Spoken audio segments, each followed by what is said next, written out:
ಒಂದು ಹಳ್ಳಿ ಅಂಚಿನಲ್ಲಿ ದೊಡ್ಡದಾದ ಹಳೆಯ ಮರವೊಂದು ಇತ್ತು. ಆ ಮರದ ಮೇಲೆ ಒಂದು ಚಿಕ್ಕ ಗುಬ್ಬಚ್ಚಿ ತನ್ನ ಗೂಡನ್ನು ಕಟ್ಟಿಕೊಂಡಿತ್ತು. ಗುಬ್ಬಚ್ಚಿಯೇ ಆ ಮರವೇ ತನ್ನ ಮನೆ, ಸ್ನೇಹಿತ ಮತ್ತು ರಕ್ಷಕ.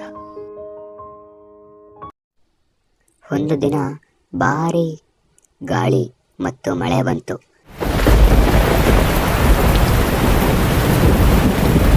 ಎಲ್ಲೆಡೆ ಗದ್ದಲ.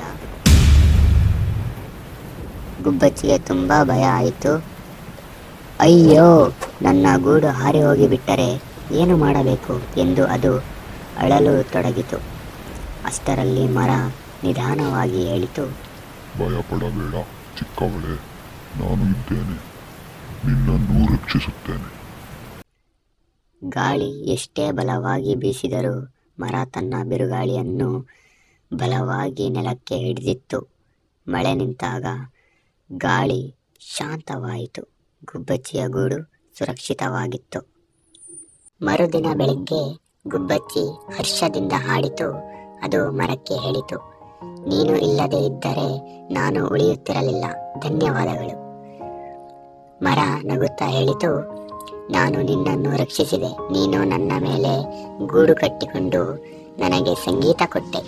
ನಾನು ಮತ್ತು ನಾವು ಇಬ್ಬರೂ ಒಬ್ಬರನ್ನೊಬ್ಬರು ಕಾಪಾಡಿಕೊಂಡಿದ್ದೇವೆ.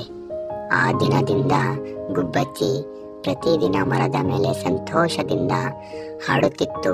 ಮರಕ್ಕೂ ಒಂಟಿತನ ಇರಲಿಲ್ಲ.